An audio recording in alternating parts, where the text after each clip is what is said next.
The idea for tonight came from a lunch I had with a woman who I have enormous respect for, who's lived here for 30-some years, who was in borough government.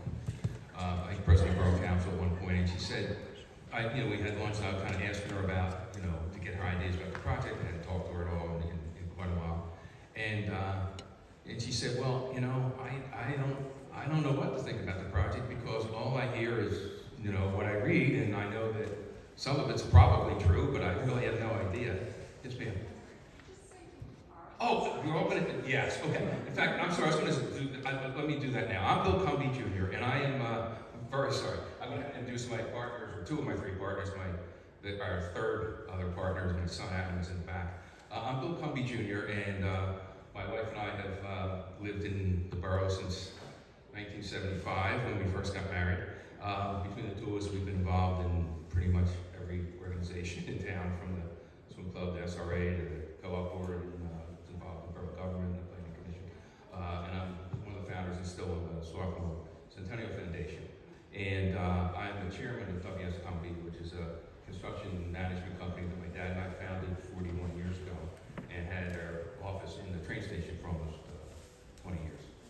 So my other two partners. Hi, I'm Bill Cumby III. I grew up here in Swarthmore, just around the corner on Ogden Avenue. Spent 20 years in investment management and commercial real estate, and I'm now president of WS Cumby Construction, just around the corner here in Springfield. Live out in Devon with my wife and my two daughters, and one of the partners in 1-2 Park. Please speak into the microphone. Thank you. Okay.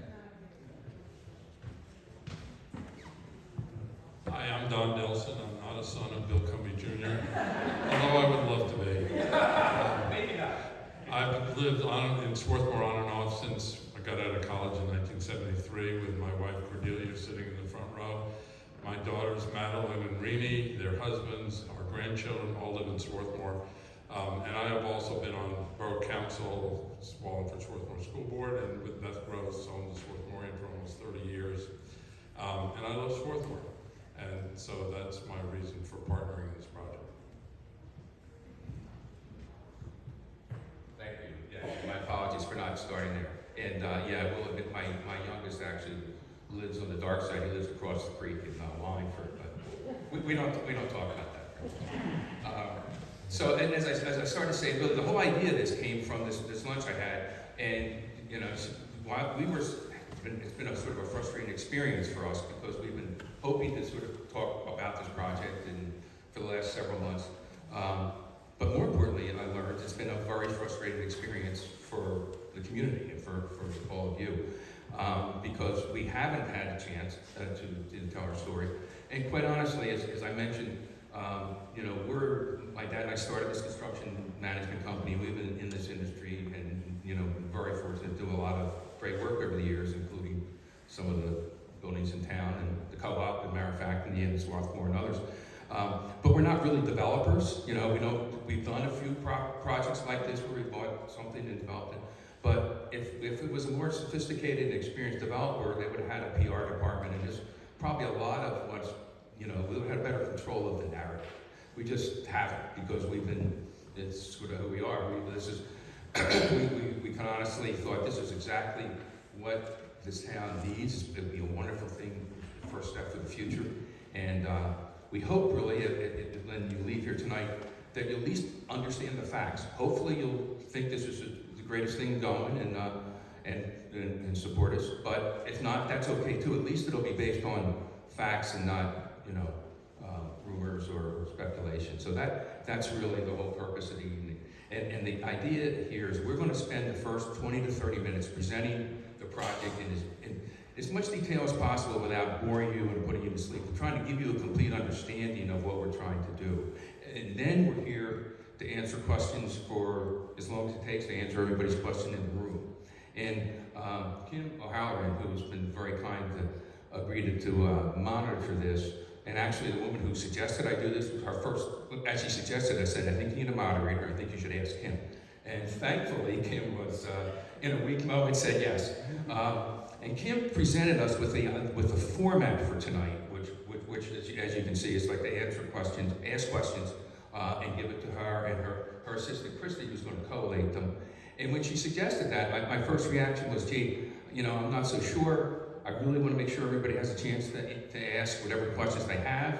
And she said that's precisely why we're doing it this way. Because if not, we run the risk of people spending a lot of time expressing their opinion and having people leave without ever having a chance to ask their question. So we're here to ask whatever questions you have and hopefully answer them in as much detail as you as you need to hear, to learn, to get at least a better idea of really what the opportunity is here, and then come to your own conclusions. And I would say just one more thing before we start is that I really, really do appreciate that you're here. Everybody in this room here is here because they really care about this community, which is, pardon me, it's a wonderful thing. It's a very rare place that has people as passionate about the community as Swarthmore. And that includes the three of us and my friend from Wallingford in the back. So I hope that at least we'll all kind of at least understand and come from a place of, we may have a different idea of what's the best for Swarthmore for going forward, but we all have the same goal. We really do. We're all here because we care a lot about this place. So I want to start with a minute just talking about the sort of the background, the history of the revitalization effort. And one of the advantages being pretty much the oldest guy in this room, is pretty much every room I walk into, is that you have some experience and some perspective that maybe you didn't have 20 or 30 years ago. Trust me, I'd trade 30 years for the perspective, but that's neither here nor there.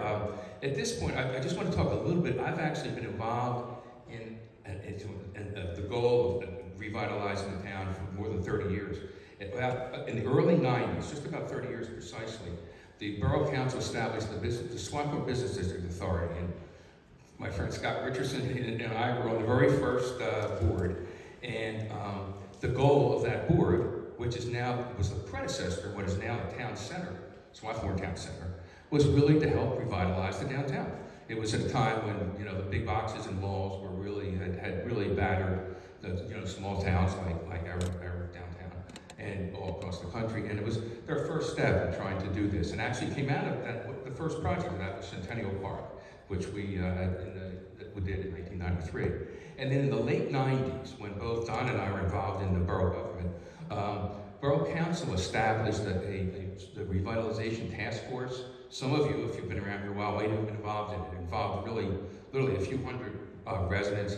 They talked about what we loved about the town, what was strengths and weaknesses and so on. And out of that was a published report that I think is still available on the Town Center website. And it came to the new co-op, Lincoln Way, the roundabout, the inn, and a lot of other things came out of that effort. And so that was about roughly 20 or a little more years ago. About 10 years later, about 10 years ago, the Planning Commission and Borough Council established the Town Center Zoning District, which I'm going to show you in a second. And their goal in doing that was to help enable and encourage the kind of development that we're going to talk to you about tonight, to have mixed-use development in the town where people would have more retail, people could live, walk to stores, walk to the train station, etc. And in the last 10 years, in the last, say, 5 or 6 years, really, there's been a couple other efforts, the Aging in Place Task Force, the Swarthmore 2030 Task Force. There are different groups that have done studies and trying to help figure out what are ways we can help, plan for the future of our community. And in both of those cases, they established a glaring gap in the housing that we have. There's a plethora of relatively affordable apartments. There's a few hundred of them in the town center or surrounding area, but really none of the kind of lit housing that we're talking about here tonight. So that's kind of the background and sort of why we didn't come up with the idea last month or last year even. It's really been a long process, and I kind of want to put it in context before we get started. And then Don is going to talk a little about kind of why, the whole why of what we're doing here, and why they established the Town Center District, and what's in it for us as members, not us as the developers.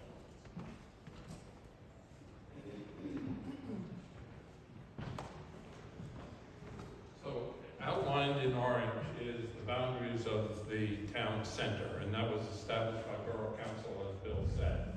And that is the area where almost all of the businesses that we enjoy, the hardware store, the bank, the co-op, the restaurants, the other retail shops are located.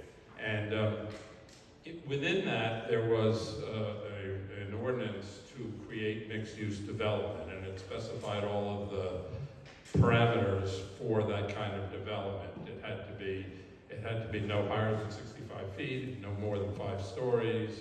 The front facade had to be adjacent to the sidewalk. It had to have ingress, egress that was safe, and a lot of other details that Bill will talk about in a minute.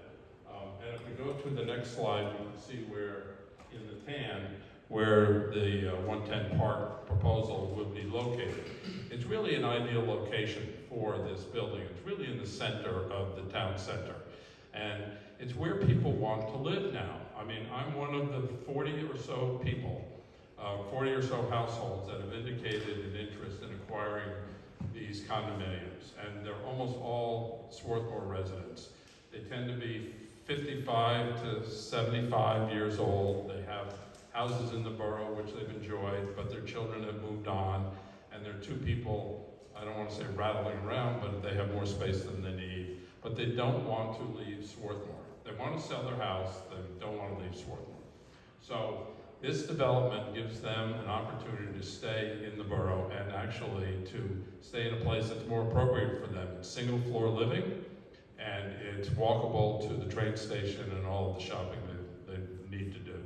So that's why we've chosen this location. One other thing about this location, I know there's going to be some conversation about building demolition, because there's a building we all think is one of the nicer buildings in town, 102 Park, that would have to be demolished for this project to go forward. But we are on a parcel that's 160 by 160, and it's the only parcel in town that actually has a piece of land that's undeveloped, 104. If you look at the rest of the town center, it's completely developed. So when council passed this ordinance asking for mixed-use development, it anticipated that there'd be some demolition to make the development possible. At least in our case, we own 112, we own 110, they're almost empty. 112 is empty, 110 is almost empty. 104 is vacant property, so it's only 102, 1/4 of the landmass that is in question. Anywhere else in town center would require a lot more demolition than this location. And we'll talk about 102 later. Where are we going now? Retail space. One of the things this project will bring is a lot more retail space than is now on that block. As a matter of one of the things we like about this location is it extends the retail districts south and west, I guess, down Park Avenue by 1 block. And it's across the street from Borough Hall, and it's very convenient for everyone. And this will be well lighted, glass fronted, no steps, beautiful retail space. So we'll have new retail businesses in the borough as a result of this project. Can we move on? What's our next slide, Erica? Okay. One of the things this project will do is create the largest single increase in real estate tax base in the history of this borough. That sounds like an exaggeration, but we calculated that this project will create about a 5% increase in accessible real estate tax base. Taxes go up, real estate taxes go up in the borough and in the county and in the school district about 2.5% a year. So it's almost 2 years worth of tax increases by virtue of adding this taxable real estate.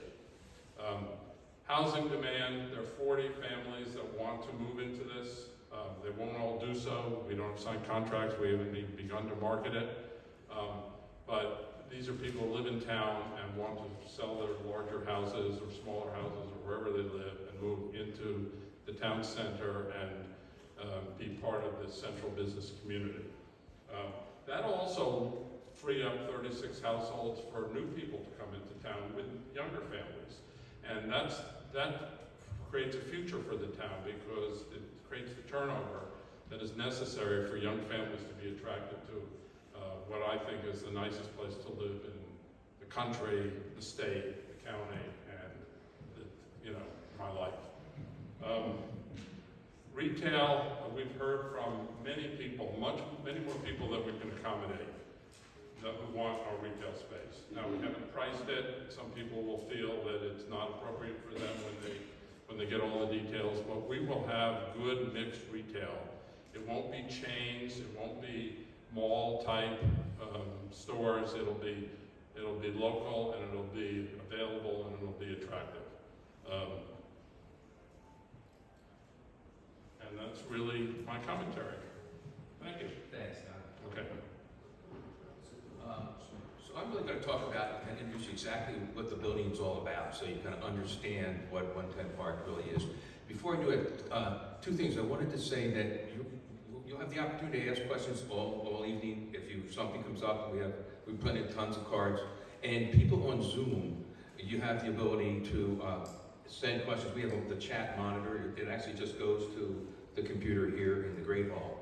And so if you have questions on Zoom, just send them in. Someone will be collating them and taking them over to Christy for Kim to ask. Okay.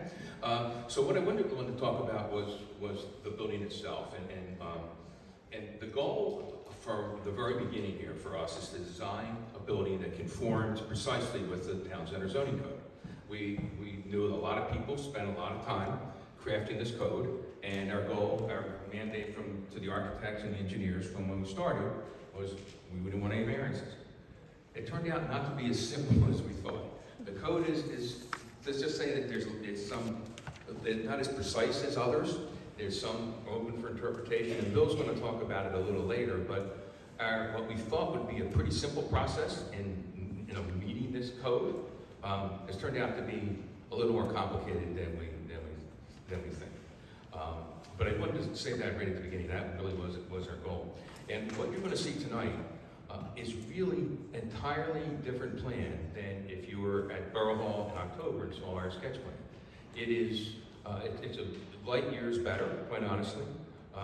It isn't because we're any smarter. Those of you who know us know that's not possible. But it is because, frankly, we've had conversations with literally dozens of members of the community who gave us a lot of really great ideas. Some thought this was a great idea, it could be better. Some thought it wasn't a great idea, but this would help. And others they were very generous with their time, and we were really grateful for them. A number of you were in the room, but a number of people who really, had different viewpoints on the need of the town. Some people think that the town is perfect the way it is, but they still were generous with their time and gave us their ideas, and that's what you're seeing tonight is really a result of all that input. It's really been quite gratifying. So if we could walk through the floor plans. What I'm going to show you, obviously that's the rendering from the front, and we'll come back to that when we're done. The ground floor, which is our next slide, I think. Thank you. So just to orient you, Park Avenue is here.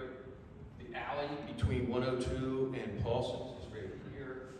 And the apartment buildings to the left, and all the way over there, would be, the old women's club, the ballet studio. So the idea, for those of you who can read a plan, I'm going to try and at least illustrate a little bit for those of you who can't. The entire facade on the first floor is retail, with the exception of a lobby and the single lane entrance to the parking. Behind it is all the parking. We have spaces for every unit. We have the ability to have storage for like a lift for anybody that wants 2 cars. So the goal is, that's sort of an option that they would be buying the lift. But the goal is so that no one in the building needs to take any parking spaces in the town center. And then the rest of it is just electrical and transformer room and so on, mechanical space. Then if you could, the second floor, if you get, to kind of give you the concept, the first floor, the ground floor we just looked at, has a concrete lid on it. And it's what's called a podium. And the 4 stories of apartments, floors 2, 3, 4, and 5, are built above that concrete deck. So this square is the square here is the roof of the garage and the retail that we just saw. And as you can see, it's basically a U-shaped building. The center, that looks like, you know, little squares here, is the courtyard. And where the units have patio space and they're separated with greenery and you know, planters, so that there's, you know, light comes into the south, that's the south side, the light comes into the space. And the front, on the second floor, trying to manage this, are the units, but we've left the front almost entirely open, so it's like open porches, sort of like porches on, you know, on Main Street. So you'll see when we look back at the renderings, you get a sense that as you walk along the sidewalk, the second floor, most of it is actually open porches for the units that are above. And the units are, this is, I would tell you right now, it's a concept plan. The outline of the building, the basic footprint of the building is pretty set, but the layout of the units will really be driven by the demand. The current layout, which we're showing you tonight, is probably pretty close to what it would be, but maybe not exactly. And the current has about, I think the current's 5 one-bedrooms, 16 2 and 2+ bedrooms, and then 15 3-bedrooms. So it's a mix of variety of sizes of units. Thinking from, you know, from the feedback we've gotten so far from interested buyers, there's a variety of you know, people having a variety of needs. If we go up to the third floor and the fourth floor, we're going to walk through pretty quickly because I don't think it's all that important, but you'll see it is then set back 10 feet. That's part of the code. I'm going to talk about that in a second and why that is the case. But the third floor is actually, here's the front of this first floor, ground floor and second floor, are built on what's called the to-build line. The line where we have to build by code right up on the sidewalk, where the current 102 building is now. The third floor and fourth floor are set back 10 feet, and we'll look at this in a perspective drawing, you'll get a better sense. But it's the same kind of concept where it's a U-shaped building. There are some bi-level units on the second floor, where their bedrooms are up on the third floor, that they have the use of the courtyard. But the idea is it's basically, it's a you know, again, a U-shaped building with you know, facing the back. And then on the fourth floor, it's similar. They don't have, of course, the luxury of the 10-foot terraces in the front, but they have the units on the corner have big porches, big open porches, which you'll also be able to see in the elevation. And then the fifth floor is basically set back again another 20 feet, and this is the brand new. We're really unfolding it for the first time last Tuesday when we submitted it to the borough for the zoning review. And this really came from, you know, the original footprint allowed it to be out here all the way up. But this came from discussions with people in town about, gee, you know, I think this is a great idea. I really like this idea, but, and the but was always, it's going to be a big building, and it is. And even now, it's going to be a big building. I'm not, you know, here to say that no one's going to come out and go up and not notice our building. But we started to think about it, and we said, okay, is there? In fact, he said, well, if you took off the fifth floor, I think everybody would be fine. Well, of course, taking off the fifth floor makes it sort of impossible to make the economics work. We have to obviously raise a fair amount of equity and find a bank that wants to lend us the money, so it does have to make economic sense. But that sparked an idea that, well, what if we set the fifth floor back so far that it really looks like a 4-story building from the street? But so the fifth floor is not that visible. So you'll be able to see that a little better when we do the illustrations. But this is sort of the latest, and we think, and quite honestly, we think it's a better building. We do think it's going to look better. It's, you know, we might lose a unit or even two, perhaps. We're not sure yet. We have to see what the implications are. But we felt like it's important enough that it's a better building, and if it's a better building for, you know, for the town center, then it's a better building. So that's what we're doing now. And the fifth floor will have actually now 20-foot terraces, because the fourth floor is all the way out here, and it's actually 30 feet from the front of the front elevation, if you follow me. There's a 10-foot setback at the third floor and another 20-foot setback at the fifth floor. So that's sort of the layout. I think the next plan, and I'll talk about this really quickly. Those of you who are in our industry understand exactly what this is. But this is called a section. It's like if you sliced it through the building. But I had this on here just so you could see what we've done. The first 2 stories are the ground floor. You can see there's a retail, and then you can see the apartment, that's right there, and the balcony, the porch in the front. And then there, that steps back, and this is out here on what's called the build line, on the sidewalk. The setback is very particular in the code, because they talk about the scale. And the scale, in fact, one of the things we were confused about when we first started down this road was, how can the code calls it to be in scale with other landmark buildings, I think is how it's worded in town. But if there aren't any 65-foot buildings, how is it going to be in scale?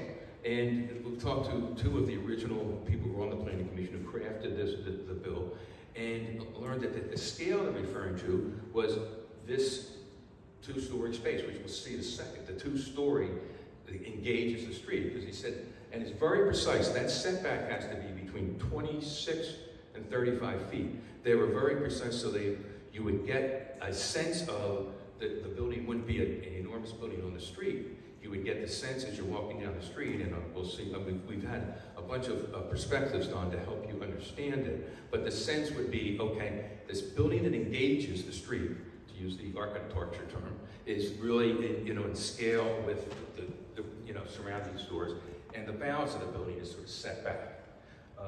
So you can see that sets back in a second, and then on the 5th floor, you can see the 5th floor sets back another 20 feet. So this is a section, so just the front portion of the building, so you wouldn't, so you could see it. So basically, we're on the sidewalk, we set back 10 feet. At the 3rd floor, we set back another 20 feet at the 5th floor. Okay? And I think we've got the next, I believe, is some perspective. So you can sort of see it here. This is the view, and this is actually done, this rendering is put into a photograph.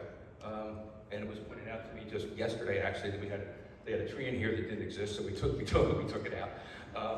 That you can see what we're talking about with the scale, where the cornice of the 2nd floor, this is the 2nd floor here, with an open porch, is, it's sort of approximate to the height of the Paulson's building. And because our cornice right there is actually 30 feet.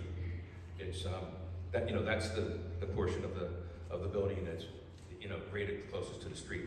On the 5th floor, you can see it on the back there. That's what's farther back, and this is about what you would see if you're standing in the borough parking lot. So you will see that there is a roof or something behind the 4th floor, but it has the feeling of and the appearance of a 4-story building, which is why, frankly, we thought it was just a better plan and more appropriate for the site. If you could go to the next slide, you can get, here's a little perspective as you look down towards Michael's. And you can see the Paulsons and then some of the buildings towards the end of the street. The quality of the screen's not as clear. You can see these on our website, and you can see it a little clearer, but you get a sense of the front portion, what the actual ordinance refers to. I think it's the primary building, is the piece of the building that is out at the street level, goes in relative scale with the rest of the street. Then the height is something else I want to talk about. The ordinance states that the height of the building has to be no more than 65 feet at the parapet. And can you go back to the elevation or that's perfect. The parapet is really the top of the wall. So you'll see our first plan, our parapet was 62 feet. We thought we're good. The borough interpreted the ordinance that the highest point of the building, which in our case is the top of the stair tower to the roof, we have to have access to the roof for HVAC equipment and so on, has to be 65 feet. So that was kind of unexpected, but it was one of the kind of the imprecision I referred to earlier. We didn't want to be in a situation where we were, arguing with the borough. That was never our goal. We did file an appeal at the last day because we couldn't figure out what to do yet, just to preserve our options. And quite honestly, we spent 2 months trying to figure out how do we meet their interpretation of the ordinance and make this work. So that our current height of the parapet on the 4th floor is 50 feet, actually. The parapet could be 65, but again, on the 5th floor, the top of the building. But what will look like our building, that parapet is actually 50 feet. At the highest point in our building, which is the stair tower in the back, is 65 feet. We submitted that last week. The borough had agreed to give the attorney for the opposition, I think 10 or 12 days to look at it, and we expect an answer next week on the zoning, but we're hopeful that we've been able to meet all of their issues. My son Bill's going to talk just a little more about that when we're done. But there you get a sense. That's the parapet on the second floor, that's the parapet on the fourth, and then of course the higher parapet. Okay? I think. Yeah. Oh, but here's where you can see it's adjacent to the Paulsons. And this is what I wanted to show you. This is, and this was another thing that actually Bill Webb, he's got a tough act to follow after 30 some years with Jane, but he's been very professional. And he asked us to put the building in the context of the other sort of landmark buildings in town. So, going from the left to the right, and our building, by the way, of course, is the second one in. And you can see what we've done, just so when no trickery. The fifth floor is, you can see it there, it's just lighter, okay? The appearance of the fourth floor is dark. The left building is a Swafforian apartments right next to 101 on South Chester Road. And you can see we're actually, quite honestly, we're actually a couple feet lower than that. Oh, the fourth floor now, I'm talking about, the appearance of the four-story building. We're not even that much higher than Michael's, as you can see. The Shire building is around the same height as Michael's. It's actually slightly lower than the 102. There's obviously, the inn at Swarthmore, and then the Greylock. So it's sort of, with the four-story point, it is sort of, very close to, slightly above, even slightly below a couple, the larger landmark buildings in town. Okay? And I wanted, before I left, to talk one little bit about sustainability.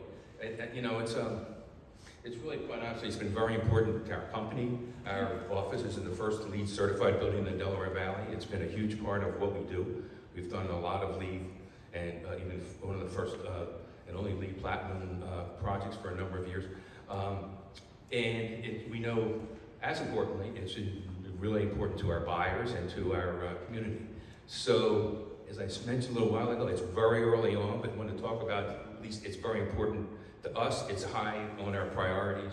Some of the things that we're sure we're going to do, and some of the things we're exploring, are we're going to have either a green roof or solar panels on the roof. We're going to have electric chargers at all the car stations. The typical things like Energy Star, appliances and equipment, and high insulation. Basically, the goal is for this to be a high-performance building. And the whole concept of what we have here is really, it's kind of sustainable from the start. It's what called transit-oriented development. If you Google it, you'll find it's really the whole concept that's been happening all along the main line, the media, elsewhere, where you build buildings that are in town, that are walkable, in walkable communities, with retail, residential, and with a short commute to the train station. And that's sort of the whole idea why this has become popular. We didn't invent this concept; it's become popular, all over. So, happy to answer the questions about the building, but I want to Bill's going to talk a little bit about what's very important is the whole public safety piece of it, and then I'll come back and we'll wrap up. Thanks. So I want to talk just a bit about how this building will engage with the community. I know we've heard a lot of feedback going all the way back to the sketch plan in October, and legitimate concerns about safety, about what this will do to traffic, and how most of the community that's going to see this from public spaces is going to actually interact with it. We've listened, we understand, we want this to be a substantial improvement, not just from a safety perspective, but from from the community's perspective. So you've seen lots of these renderings, and I won't go into all the details, but just to give you a little bit of a sense of what we're doing at the streetscape level. Right now, those properties have basically a 4-foot sidewalk in front of 110, and slightly wider one in front of 102. We are going to expand that throughout the length of the two parcels, beautify it with plantings, etc. And one thing that we didn't touch on earlier is that the retail tenants that we're seeking, it's really what the community wants. We want retailers that engage with the community. We have had interest from folks that have more of an office type use. That's not really what we've heard the community's interested in. We want people who are local businesses, who will really take the existing character of the town center and make sure that we're enhancing that. We're not trying to replace it, we're not trying to change it. So the idea very much is that this is a streetscape that's part of the community. Speaking strictly to a safety perspective, I know there's been a lot of feedback and a lot of concerns about vehicular traffic, and I know there are a lot of concerns about the existing conditions with vehicular and pedestrian traffic, and I think those are all, or we think those are all legitimate, and we want to help improve them. So I want to talk a little bit about the parking structure entrance. We looked at a lot of different options here, and we won't go into all of the details. I'm sure there'll be some questions around it about why we landed with the entrance where it is and in the manner that it is. And here's what we've landed on, what is important to us, and what we want to make sure is clear, is we're going to have a dual controlled entrance, so that it's a single lane entrance, and it'll be controlled on both sides, so that pedestrians are alerted to an approaching car, either coming out of the garage or going into the garage. And there'll be essentially a space in between the gate at the sidewalk and a secondary gate that's inside the garage about 30 feet, so there's sort of like a holding bay for a vehicle there, so that a vehicle will not be able to exit the garage without the pedestrians being alerted through these lighted flashing bollards and things like that. So it will be a state-of-the-art, as safe as a vehicular crossing a sidewalk can be. I do want to put one other thing in context. The complex that backs up to this proposed site that's on Rutgers Avenue is only a few fewer units in terms of actual use and parking spaces. And there's one curb cut for that development on Rutgers Avenue. So the idea, just to put it in context for the amount of vehicular traffic that you would have here, it's really just residents coming and going. So that said, we're going to make sure that every one of those vehicles that crosses the sidewalk does so in a safe manner. So just wanted to touch on that. The other thing, if we could flip to the next slide, just to talk about the overall community, how this building will interact with the community, that we've heard is very important, is the alley that's to the plant here on the right side of the rendering, or on the west side of the building. And we've heard this is really, even though it's not technically public space, it is half owned by 102 Park and half by the adjacent parcel. It's used as such. And one of the great benefits of this is we would have an opportunity to really beautify that space. One thing that we will do is preserve the pedestrian access that goes through to Rutgers. I know that's important. And there's a lot of potential things that we could do with this space. And we've heard some ideas from folks in the community already. Those who saw the very early plan that we had out there had a fire museum.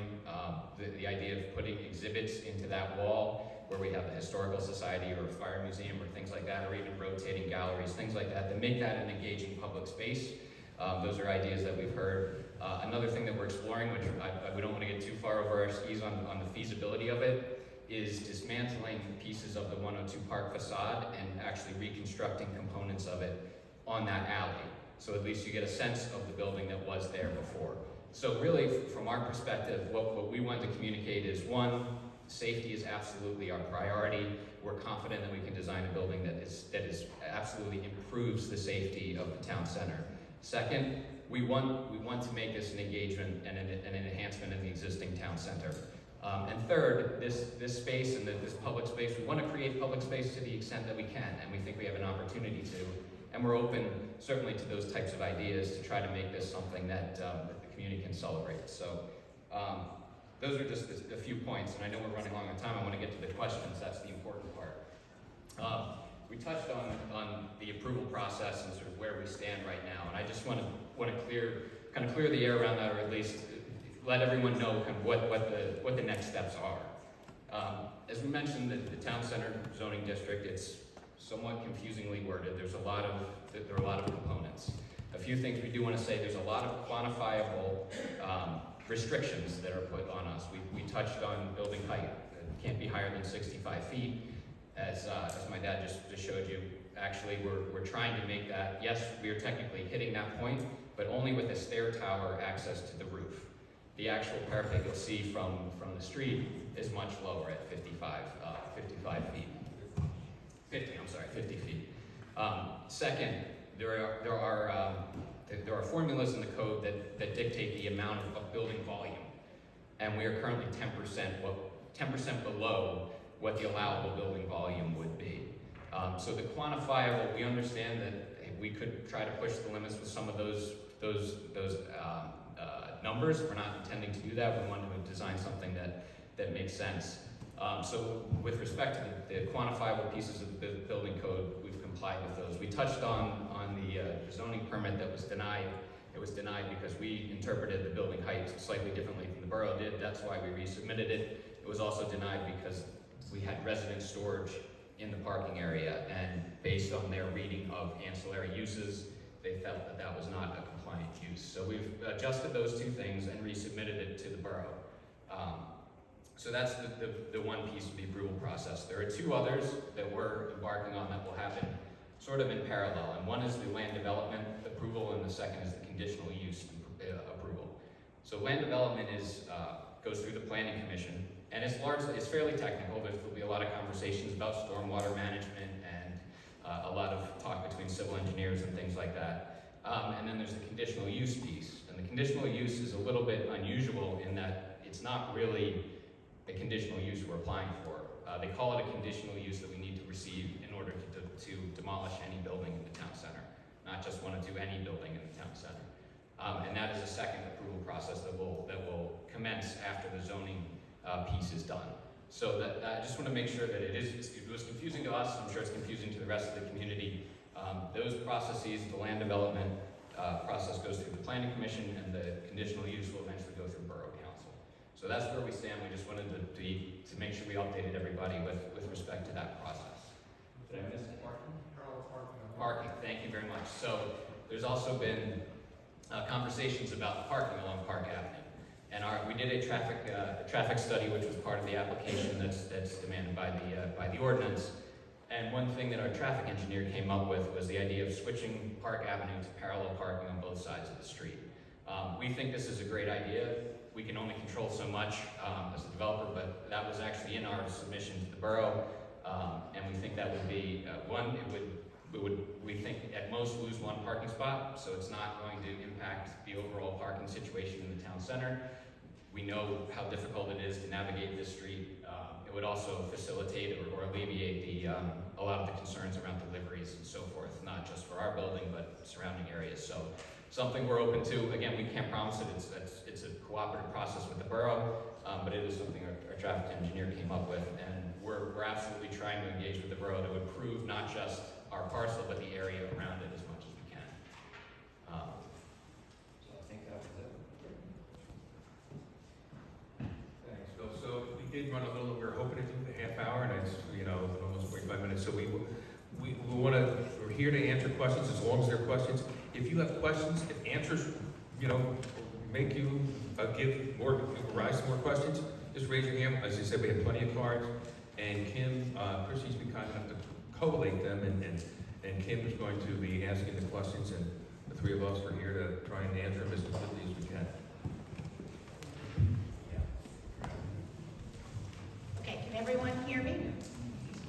Tall girl, short microphone, sorry. Okay, so I just want to thank everyone for being part of this. I want to just begin by clarifying I'm Kim O'Halloran. I've lived in Swarthmore for 5 years. Some of you know me in my role as Town Center Board President, but I'm not here in that role and wearing that hat tonight. I moved here to Swarthmore and took a job at Widener University, where I serve as Vice Provost. And a big part of my job, lucky me, is doing exactly this for faculty meetings across 3 campuses. Some of you have been in those meetings with me. Christy Ewing is here with me from Widener. I asked her to help me because I figured we'd get a lot of questions that might be duplicative or that we'd want to collate and ask together. She doesn't live in Swarthmore. That was really important to me. She knows actually nothing. She said, "Where is this proposed building going to go?" She knows nothing about this. So I thought it was really important to have someone who's completely objective in that role. So thank you, Kristen. So you were given cards when you came in. If you need a card, please raise your hand and someone will come and bring you one. We've received some questions before we came here tonight. We've been receiving questions from all of you since we've come, and Christy and I have been collating them, so we'll start with those first. If you have more questions, which you might have after the developers have some responses, please just fill out your card. If you want to hold your hands in the air, someone will come and collect those from you. If you have a follow-up question to something that has already been asked and you want us to kind of put that to the top of the pile, please write on the top of your card, follow-up question. That'll have Christy pass it to me a little more quickly. When you're submitting your questions, and so far everyone has done this already, please try to be concise and please try to write as neatly as you can, although I'm pretty good at reading horrible handwriting because mine is pretty bad. For those watching on Zoom, as Mr. Cumbie mentioned, we do have a mechanism. You can put your questions in the chat. They will write it down here and bring them to us. So I am going to read questions. If someone submits something that's just a statement without a question, I'm going to put that aside and we can share those with the folks up front. But there are lots of ways for you to share your opinion and your feedback, and I want to encourage you to do that. We have information on upcoming Borough Council meetings, Planning Commission meetings, and emails for Borough Council members and the Borough Manager. Everyone's voice is important and deserves to be heard. So I want to encourage you, if you do have feelings and opinions, after tonight, please go to a meeting and make sure that you share your thoughts there. Okay, so I'm going to start.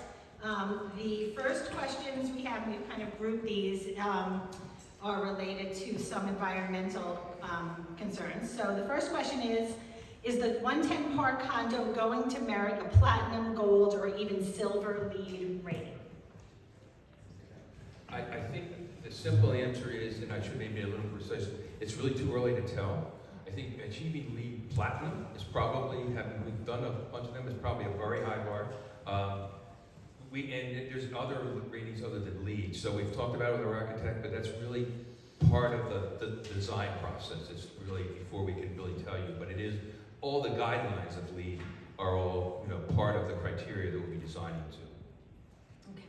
Okay. We're not taking follow-up questions from the audience. Can you just stand when you're speaking so we can see who's Thank Sure. you. Thank you, Nancy. Thank you.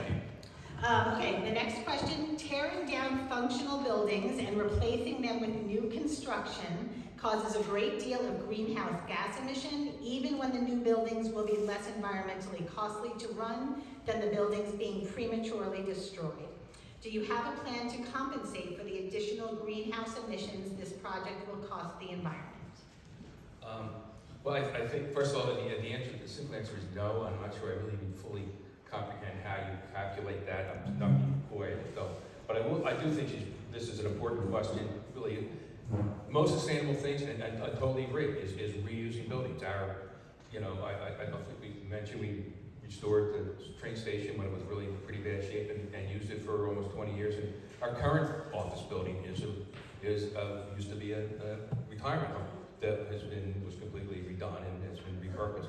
So there's no question that reusing buildings is a wonderful thing and is the most sustainable, path forward for many buildings. In this case, we actually, I'd like to take and just talk about our original intention with 102. When we signed the agreement of sale with the Greenwoods, our intention was to retain 102 Park. It turned out not to be feasible for a variety of reasons. The very first week after we signed the agreement, I met with our architect and our engineer, and we went all through the basement. We looked at the foundations, we looked at the facade, and it frankly wasn't it wasn't falling down. Don't get me wrong. I'm not here to tell you the building would fall down next week, but it wasn't in a condition where it really could be incorporated into a new building. The facade really wasn't in a condition where it would make any sense to try and incorporate it into a new building. And obviously none of anything about it is accessible. So the answer to the greenhouse gases, we don't have a plan to recapture that, but I do want to acknowledge that it's not the least attractive building in town by far. It's an attractive building. We did really have, our original goal was to reuse it, and we are, I think Bill alluded to it, we've had a conservator, look at the facade, and really the most attractive part of 102 is that Indiana limestone facade that's on the from the first floor, and that is actually a 4-inch veneer that can be deconstructed and then reconstructed. So we're looking at reusing that. And then, as the question did sort of allude to, our new building will be far more energy efficient than the current building, but it'll also be much larger. But, no question about it.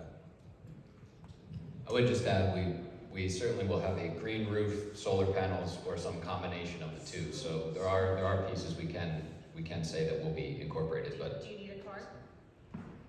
Do you need a card? And could you please speak more slowly, especially the verbs? Okay. Thank you. Speak a little more slowly. Yeah, okay. I'll do that as well because I tend to speak quickly, so thank you. Your plan will eliminate a large amount of now green space in the town center zoning area, which is almost completely now covered with impervious surface. As climate change continues, Swarthmore, being in the mid-Atlantic area, is predicted to get more and heavier rainfall, so if anything, we should be planning for more pervious surface to increase opportunities for recharge and drainage to prevent flooding. You are planning a green roof, which will help somewhat, but how are you going to make up for the pervious surface you will be eliminating with this project? So the stormwater maintenance or stormwater management design that we will have a retention basin underneath the parking structure. All of the rain that falls on the building per building codes that exist today will be trapped in that basement and percolated into the ground, at least to the level that is prescribed by building codes. There are storms that would exceed that level, but that's all prescribed in current building codes. So it will be a substantial improvement over the existing conditions that are on the site, even with the green space, to have our stormwater management basin intact. This is a question related to trees. What will you do if the borough does not accept the responsibility you are asking of them to provide free taxpayer real estate to plant the required replacement trees? Can you summarize that question a little differently? I think my understanding is what it's asking, or it's saying that the borough you're asking the borough to take responsibility to provide the real estate to plant required replacement trees. So what will you do if the borough does not accept that responsibility and provide you with the space to plant the required replacement trees? I guess the answer to that question, I don't know. I think it's probably unlikely. For those of you who don't know, this question is related to part of the code is if removing trees, you have to, and this isn't just us, but it's very common in municipalities all over the country. You have to replace the trees, and frankly, it's by inch caliber. Sometimes you have to replace 2 for every one removed. It's a very common practice. And if it's not practical to do it on your site, which is also very common, then typically you're required to plant them as street trees or elsewhere in the municipality. If in the event that Swarthmore doesn't want them, I'd be surprised, but we'd plant them in Wynford. We're certainly committed to meeting the code, and we anticipate that Swarthmore will probably welcome the additional trees, but if not, we'll find a home for them.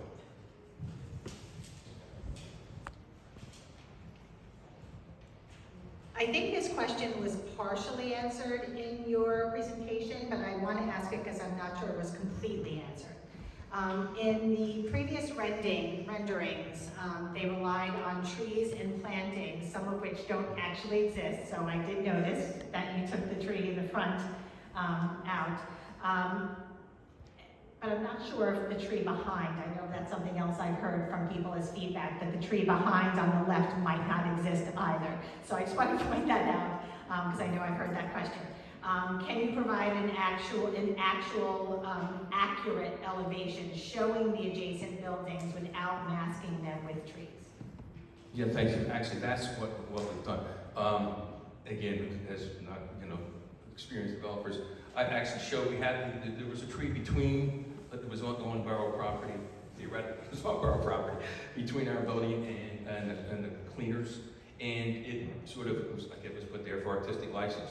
I never even noticed that it was, not there. I was showing this, our new plan yesterday to a member of our community, and she pointed out that, hey, that's not there, and it would be helpful to remove it. It's not really a real tree, and people could see that thing. So actually, we answered their question before, I guess, the person knew that it was pointed out by someone else. So that's actually, and I don't know about the far tree on the left, and I honestly don't know. I mean, this is obviously was done by our architect's renderer, and I don't know how many of these shrubs in the front actually exist.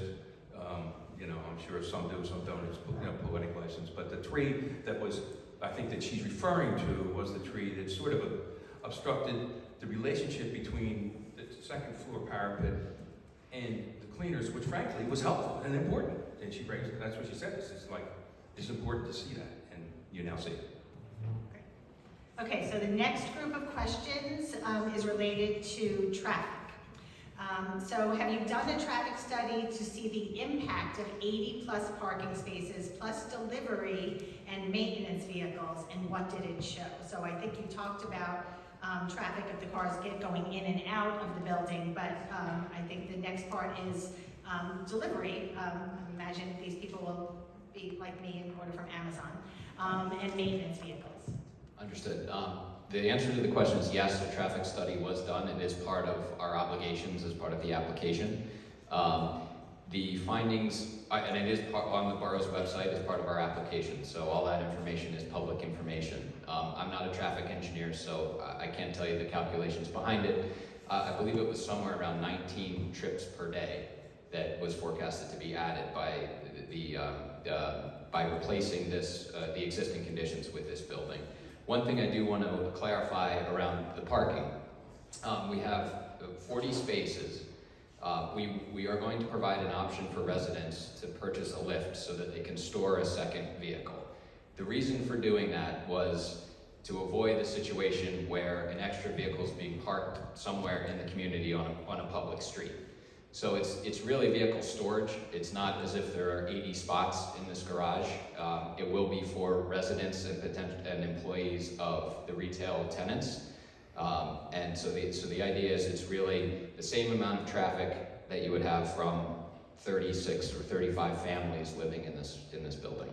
But all of that detail is available as part of the application. I actually have a follow-up, just for clarification. Sorry, didn't mean to sit down and stand up. So for deliveries, would delivery vehicles go into the garage to deliver, or would there be a space outside, and would there be a designated, what's your thinking? So the short answer is we are not 100% certain. The idea that we touched on, switching the parking unparked to parallel on both sides of the street, would preserve the same number of parking spaces we currently have. That honestly would be our preference. We think that is the best ultimate solution for traffic on that block. And as part of that, we would reserve a spot in front of the lobby for those delivery vehicles to pull aside so they're not blocking traffic, so there'd be a designated spot. I just don't want to promise that, because a lot of that requires a dialogue with the borough and sign off by the borough. We think it's the right thing to do, and we would certainly, and we're open to other suggestions, certainly as well. And related to that, will there be any changes made to the direction of traffic on the street concerning the driveway entrance and the exit to Park Avenue, related to that? That would be a question for the borough. We outlined the idea. We don't think so, but we can't answer that question. Okay, so now I really feel like I'm on my campus because there's lots of questions about parking. So will there be room behind the sidewalk and in front of retail entrances to put chairs and tables and create social spaces like at the co-op? I think that currently, no. We have the streetscape that you see in these renderings, and there are plans out there that show what we have proposed. So there would be areas in front of the retail space. Certainly as we begin to speak to potential tenants and come up with ideas to make some of that retail space indoor-outdoor space, or to facilitate that, we're open to those ideas. But currently what you see in the floor plans that you've seen and what's been submitted to the borough beautifies and improves the entire sidewalk, the length of the building, but it doesn't have a courtyard type or a similar type space to what you have in front of the co-op. Since parallel parking will not fit on the section of Park Avenue where you plan to develop because the road is more narrow than the first block, will you remove street trees and relocate power lines to create more parking?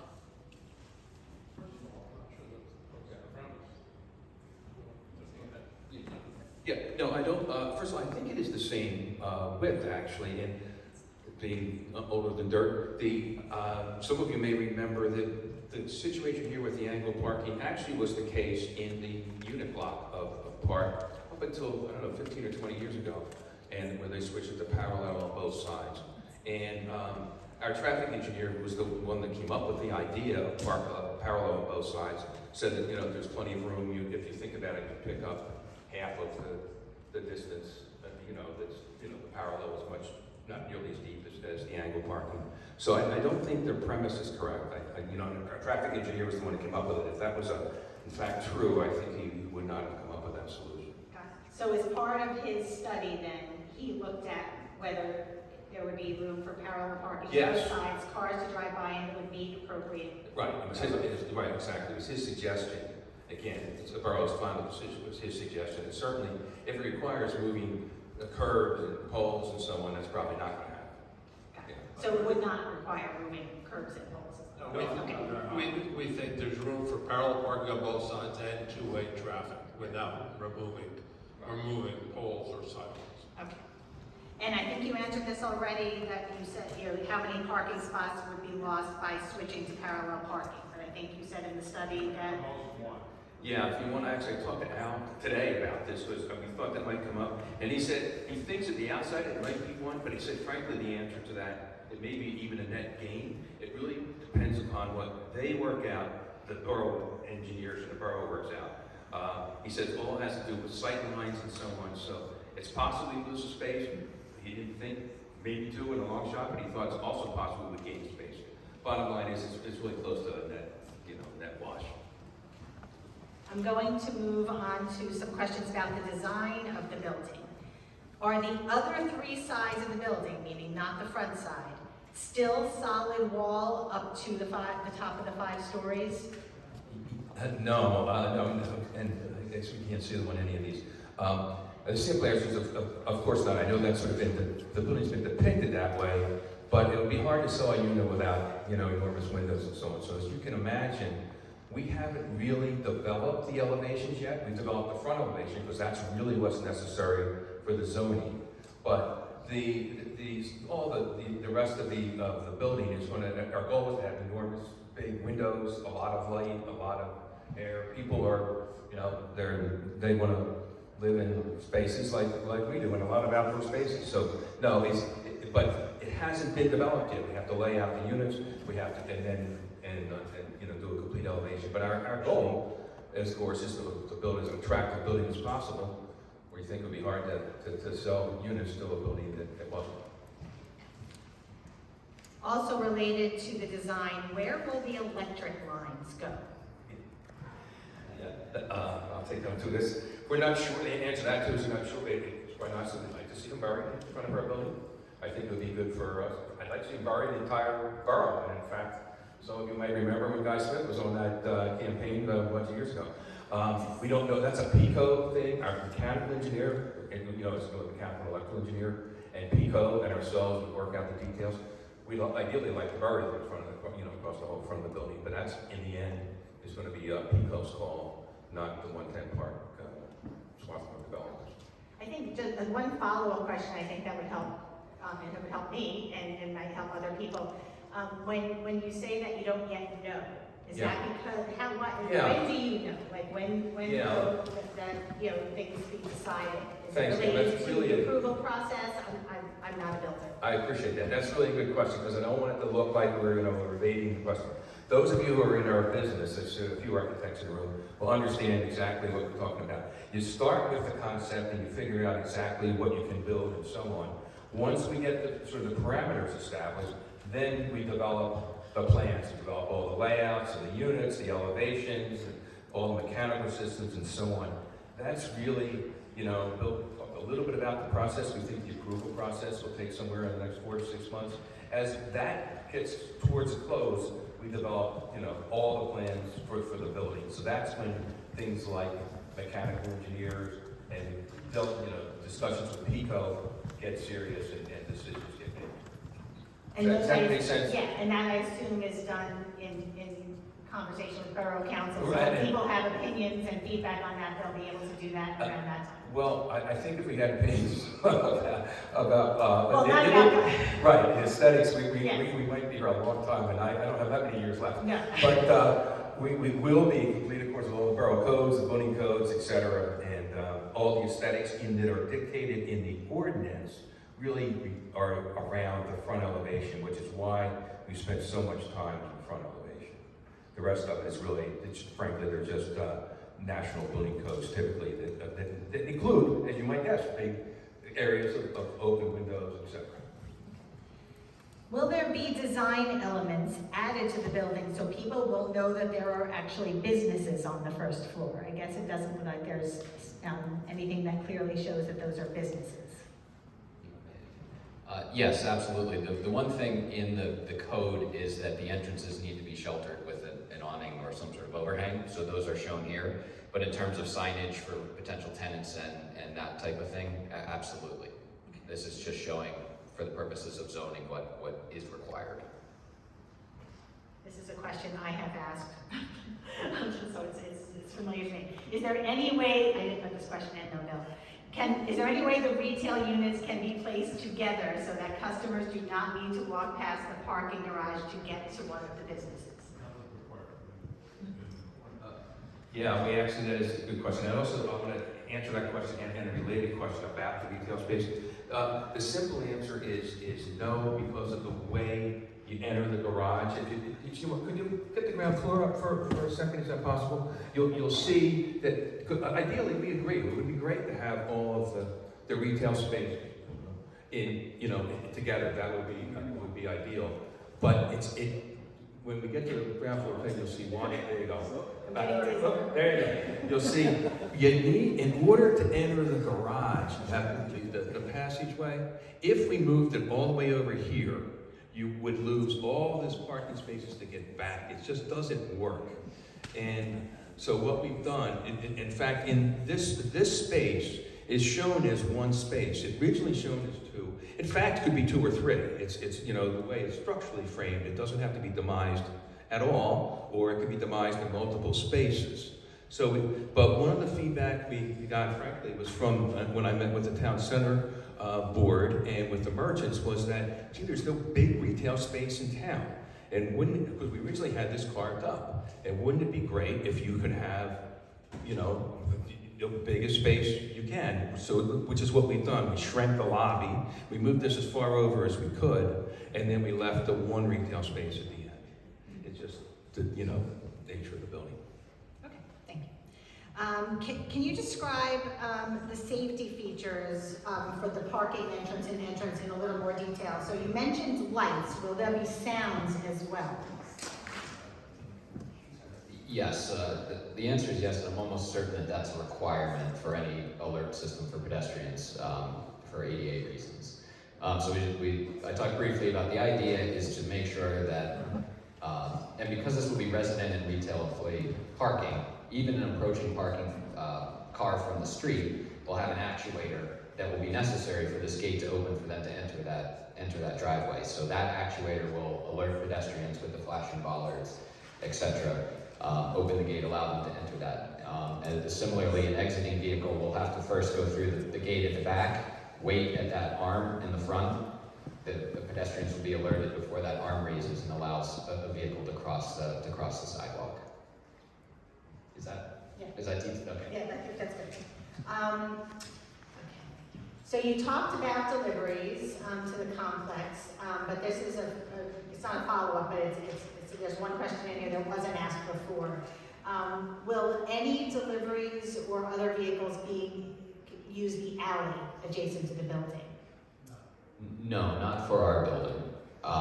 And we should say that the alley is half owned by 102 Park and half owned by the neighbor. We each have easements to use it. There are a couple parking spaces behind the cleaners. That is out of our control, so we can't completely eliminate vehicular access in that alley. We do intend to do everything we can to beautify it and try to make it an attractive public space, but obviously we can only promise what is under our control. Are you open to redesigning the facade and getting feedback from the community about the best facade? Well, Kim, how many people are in the room?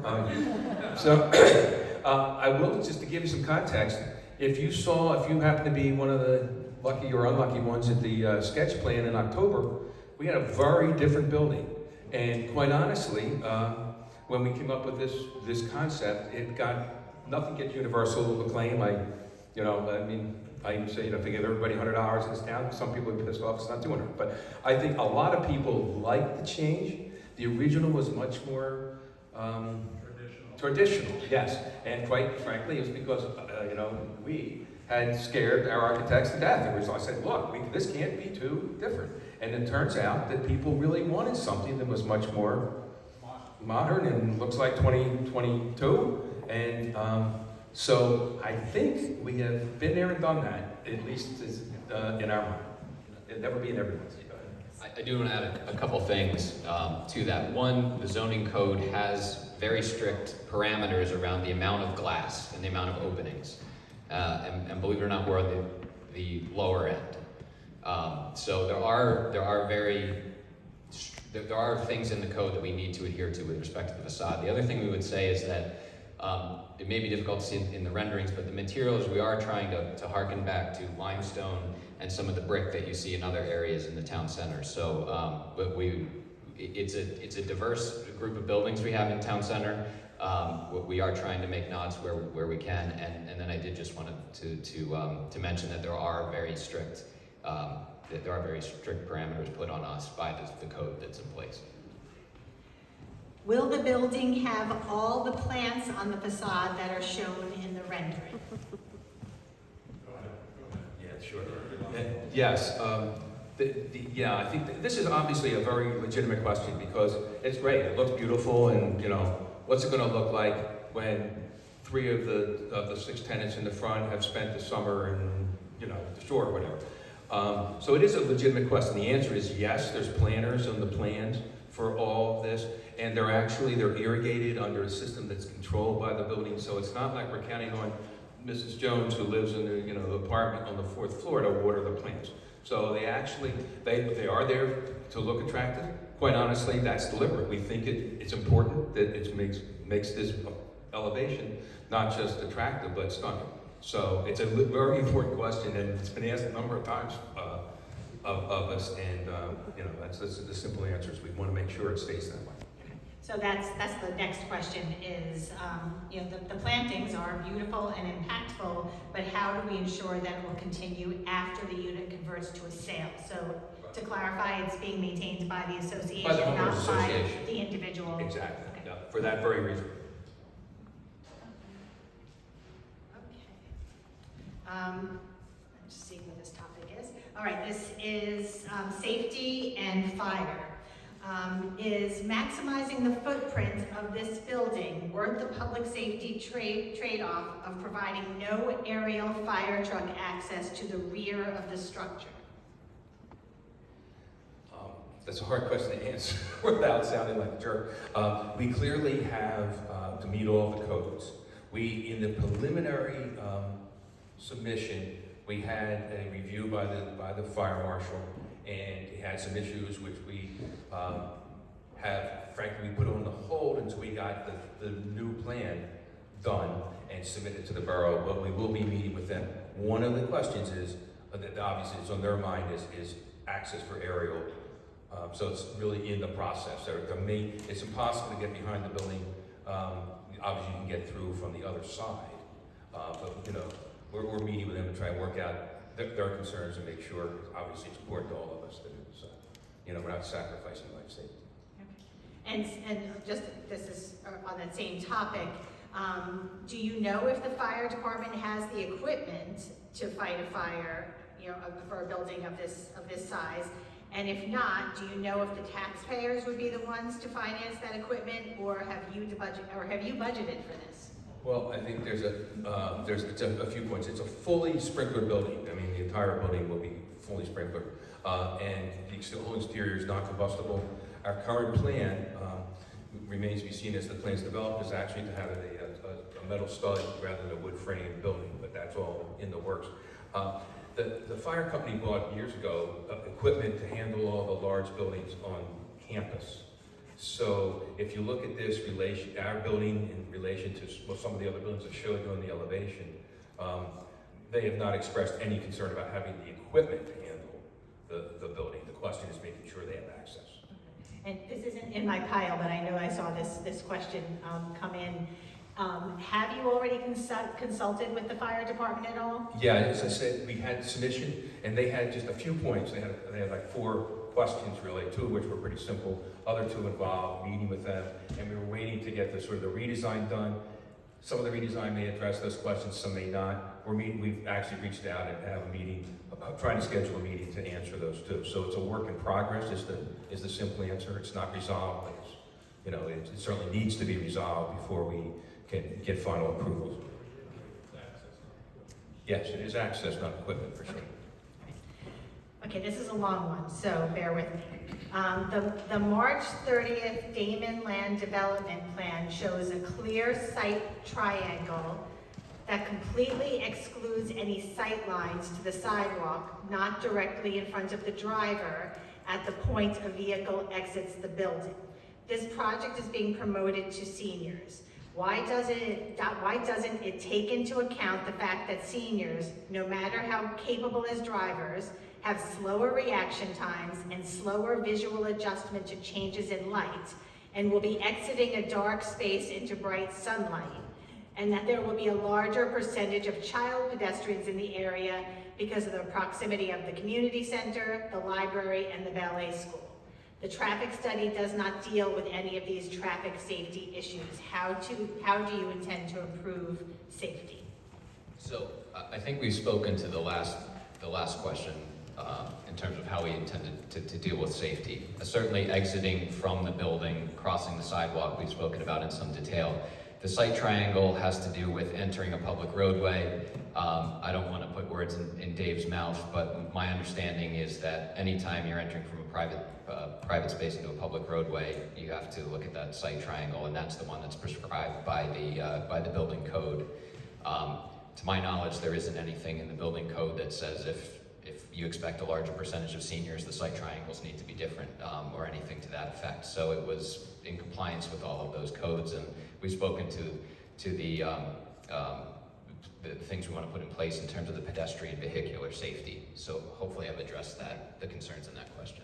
But I wanted to say one more thing about that. So when I'm a senior citizen, I'm in my 8th decade on this planet, although the early stages. I'm coming out of the building. I have to come to a complete stop as I get to the sidewalk because there's a gate there. There's a gate 30 feet behind it. That opens, I enter that. I get to another gate at the sidewalk. I have to come to a complete stop. And I have to activate that gate. So I have time to look to the sidewalk. The bullards are flashing, there's noise alerting people that a car wants to exit. I do my best to track visually what I see in front of me, and then I exit. And that's always going to be the case. Now, if somebody's not visually capable of doing that, then he or she should not really be in that position to drive that car outside of the building. But you come to a complete stop before the sidewalk and look at what's in front of you, and then you exit.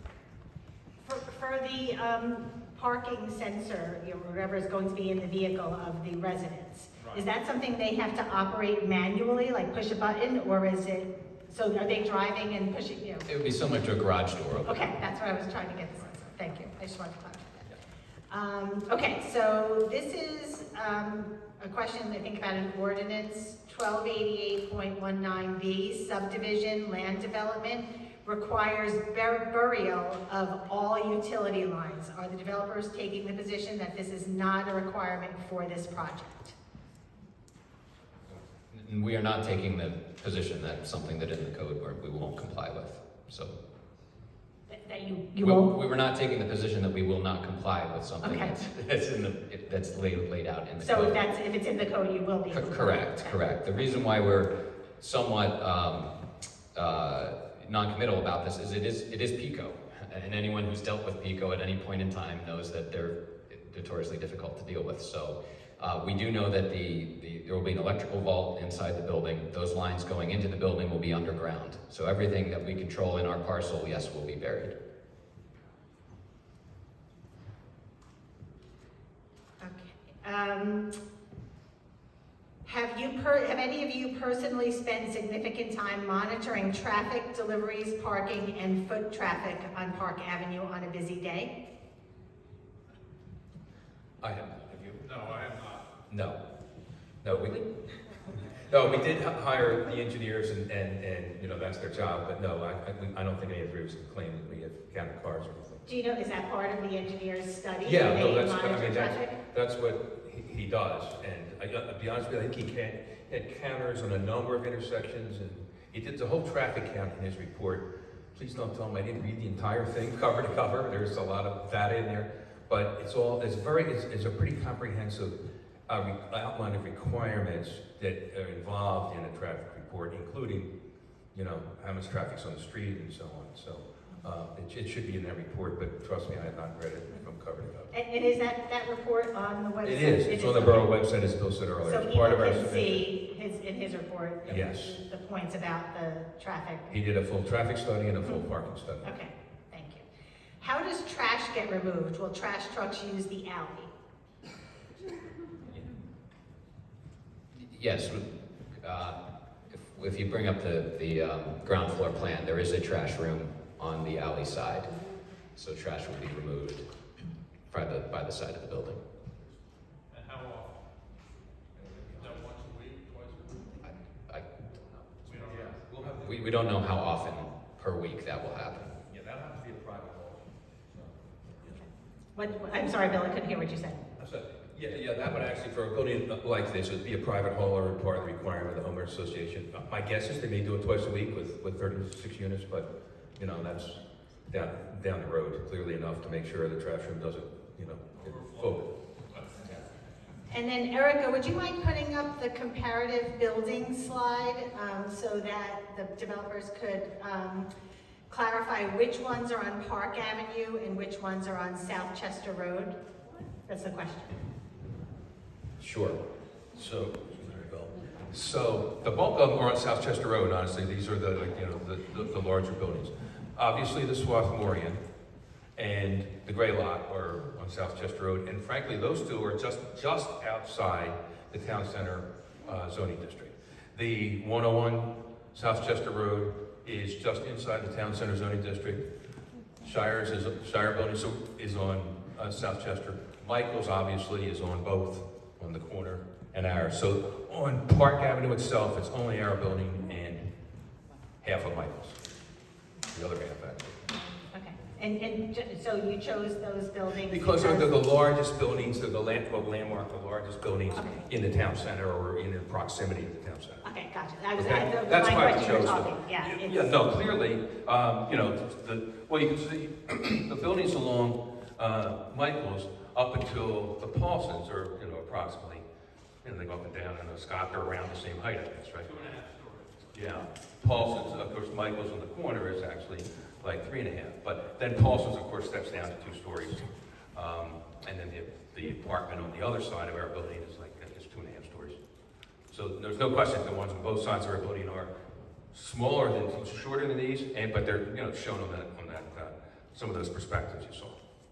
So that's why they were just chosen, just because they're the larger buildings in town. I want to give you a sense of what it looks like relative to the other buildings, not what it looks like relative to its immediate neighbors. Now we're going to jump from topic to topic because these are questions that came in as you were talking, so they're not as organized, so forgive me. Will the entrances to the retail spaces be accessible, ADA accessible? Absolutely, fully accessible. Where is trash and cardboard recycling being stored and collected on the site for both residents and for the commercial tenants? Yeah, there's, you want on the ground floor, you know, if you need to see it, but there is a whole trash room. It's a fairly large trash room. It's got compactors and so on. And here, as you can see, there's all, you know, recycle bins and so on, all of which comes in and out, as Bill mentioned, out of the alleyway, in bins down to you know, trucks that then haul away. It appears that the proposed building will exceed borough zoning regarding lot coverage. Can you how will stormwater runoff be addressed? Bill talked about that. Say it again. You want Yeah, it does not exceed the allowable coverage. The code is that water that is produced on site needs to be stored on site and percolated into the ground. Underneath the parking, there will be basically large tanks with gravel in it that allows water during a storm to build up and then slowly percolate into the groundwater as it would. So that it is, again, with the exception that there's a certain level of rain event that will overflow, will go into the town stormwater management system. But all of that is prescribed in the codes, and we will comply with all of those. No variances are being requested with respect to stormwater. Okay, so last question related to that is what plans are in place to ensure that sewer systems will be able to handle the additional toilets and showers compared to what's currently on the space? Yeah, that's actually all part of the borough review. You know, the counts and so on. So that's all part of the building permit process. And before we would get final building permits, the borough would have to certify that, you know, the ability. We're assuming that's the case. We anticipate that would be the case, but that's also to be, you know, developed as the permits, or the building permits are applied for. All right. Would you say that the condo association rules address the ability to rent units out? And is there a max percent of units that could be rented out at any given time? Well, that's a matter for the condo association to determine. My suspicion is that short-term rentals will be discouraged. If someone wants to, you know, go to Europe for a year and rent their unit for a year, that's probably permissible. But monthly or weekly rentals, I suspect, will be outlawed by the condo association. And what will be the cost for the condos and commercial space? Is there any thought about bringing the current retail businesses into the new construction at the rents they currently pay? And what non-chain businesses have expressed interest in moving in? I can repeat those in two. No, go ahead. Yeah. So the first one is, what will the cost for both the condos and the commercial space be? Well, the condos really range in size from 1, 2, 2+, and 3, and range in price from $600,000 up to, frankly, some of the larger 3 bedrooms, maybe $1 million or close to $1 million or slightly above. So it's a big price range that, you know, that is, you know, fortunately housing prices have gone up, and we're, you know, we still have a lot of interested buyers, but it's not for, you know, it's especially, you know, it's pricey housing. I'm not here to tell you it's not. It's really going to be, we're trying to build a really high quality building. Retail space, we think, quite honestly, we think it'll be the nicest space in town by far. We've had a lot of interest, including some current retailers, and we think that it will be priced so that, you know, that people will be able to afford it. We haven't put a number on any of it yet. Quite honestly, we're trying to figure it all out. But obviously it'll be established by the market, and the interest so far has been almost all local people or people who are nearby and want to have a store as well, or, you know, a location as well. And the second is there any thought about bringing the current retail businesses into the new construction at the rents they currently pay? Yeah, well, I think I would like to talk about that for a second, if you would, because I know it's been a really disappointing controversy for us. When the week after we signed the agreement of sale, I did approach the two tenants in 1 and 2, because my goal was to make sure that we would work with them. And the first thing I learned, thanks to Jason, who's doing an incredible job, there was no space. It was honestly, when they said that, I'm thinking, gee, I've passed a lot of empty storefronts in Swarthmore for a long time. And so I immediately said, well, gee, that wasn't on our radar, but we will try to, you know, to work with you and find space. And quite honestly, I thought we were going down that road until I learned later that we weren't. I guess my communication wasn't as clear or whatever, but we really had tried to make sure we could find a way to work together, because it was the last thing we wanted was to displace two valuable tenants in town. They're really two of the nicer retail stores, and I can tell you that my daughter-in-law was ready to clobber me when she found out that one of her favorite stores might be jeopardy. So that was never our intent. We did offer to give them the right of first refusal in their new building, and we did offer to help them find space during the interim, during construction, and quite honestly, even subsidize the rent so the rent would be the same. It just, for whatever reason, it was not something that they ultimately wanted to pursue. So if that's sort of the real question, is the people who are there now, we were hoping to have a better path with them. It just hasn't gone as well as we had done. Oh, and the rent, frankly, in the end, we did offer them, we were trying to keep it, at their same rent or lower. They really had said this was back through the fall, so that you wouldn't think about it.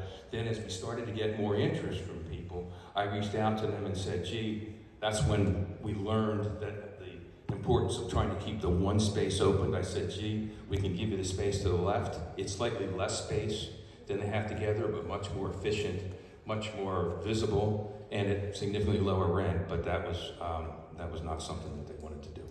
And if you can share what non-chain businesses have expressed interest in moving in?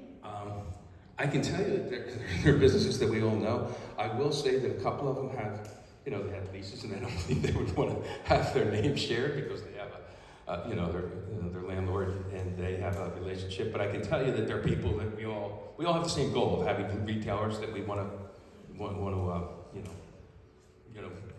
support. I'd just add that no chain businesses have expressed interest. So this is a question that I think, Bill, you just answered. The idea of a mixed-use building is a good one, but given the difficulty filling existing retail space, how would you fill the retail space? But I think you just answered that, because there really is very little existing retail space available in town. No, I will say the very first iteration of our plan back in the sketch plan, we had a fire museum because a member of the fire company had approached me, and I didn't think the retail space would be valuable. Obviously, as I said a while ago and said a couple of times since, I'm learning a lot through this process. In the retail space, we've had a lot of interest in the retail space, and there's none now. And our hope is that will continue. I mean, that's one of their goals of this project, and the goals of the whole revitalization effort all these years was to have this be a destination. And related to the residential space, how many units have been pre-sold? Yeah, none really. We have a lot of interest. As we were talking, we don't have anything to sell yet. I mean, this is the plan and so on, but we don't really even know where all the partitions will ultimately be. One thing I do want to add to that, though, because I know there's been some concerns. Prior to demolition or breaking ground, we have had discussions with lenders and other capital partners, and having pre-sales will be an important part of this. It will be proved to be a viable project before we break ground on it. So I do want to state that. Okay, so the next question is, you've mentioned that you've reached out to dozens of community members. Why haven't you reached out to anyone from Save Our Swarthmore? As I talked about a few minutes ago, I did reach out to the two retailers. I honestly don't know a lot of the members. I don't know what we could do. Our doors have been open. It's as simple as that. I actually would be very open to, if there was a way to help assuage their concerns. Hopefully some members are here tonight. That's basically all I can tell you. Okay, so okay, that's it. We're open. Okay. We're here. I hope you can see we're honestly trying to be as transparent as we possibly can. Okay, so if there are members here, I would suggest approaching them after and setting up a meeting. Why did you say that the building complied with all the codes and needs no variances when clearly it did not? Did your architects and attorneys review the zoning codes? So yes, we did. I touched on this earlier. There's a lot of language in there that's open to interpretation. There were three things flagged on the denial of the zoning permit. The first was the residential storage in the garage. Quite frankly, that one hit us out of left field. We didn't expect an objection to that, that it was really a material impact. But if you interpret the code one way, you can interpret it that it's an ancillary use. It needs to be adjacent to the residential use, which is not on the ground floor, it's on the second floor. So I suppose, that I chalked that one up to a misunderstanding. The second one we touched on earlier was the building height. Again, this would seem to be simple enough, but the measurement in the code actually has 2 or 3 different sort of predecessors that dictate which definition you use. And we interpreted the parapet to be the maximum building height. We did have protrusions above the parapet. It was for the elevator overrun, and it was for the stair towers. Those were above 65 feet. We interpreted those to not be, the parapet to be the level they measured to. They had a different interpretation. We've adjusted our application. The third piece is an unusual feature in the zoning code, which allows for input from the planning commission with respect to some subjective issues that are in the code. And that the biggest one is building scale, is the term that's in the code. So the process that happens there is the zoning officer will refer the application to the planning commission. In order to refer it, he cannot issue a permit and refer it, right? So the first step in the process is a referral to the planning commission, which then will make a recommendation on some of those subjective criteria.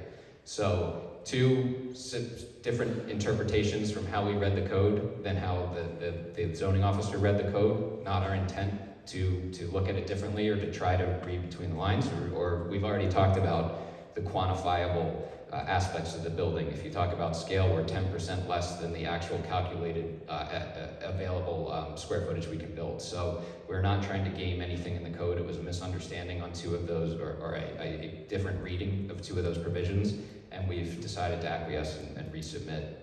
And we hope we'll find out that letter, or pardon me, that application is with the zoning officer right now, but we hope now we've read it the same way and we're on the same page.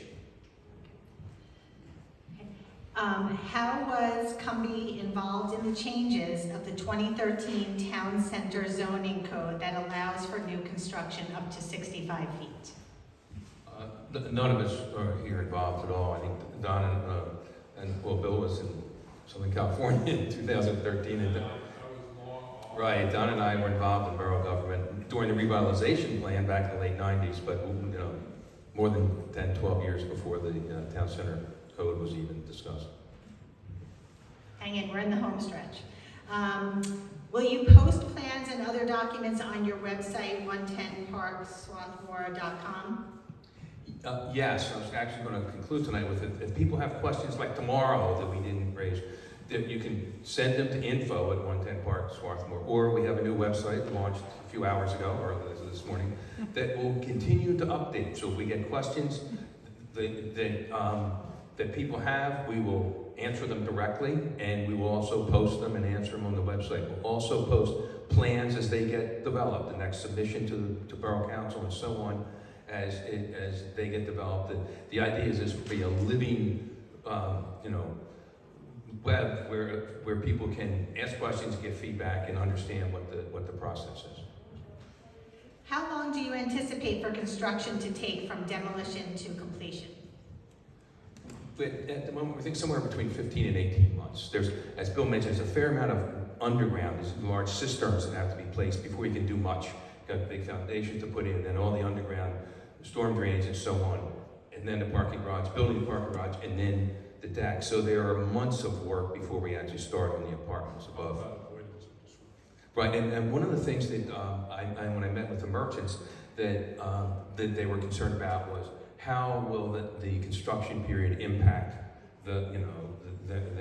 And we do a lot of work in being much even tighter sites than this, and so it won't be. It's not like no one's ever going to notice. Like one day you walk down Park, and the next day you drive down, and there's a giant building here. People will know it's going to take more than a year to build. But there's all the construction will be contained within the site.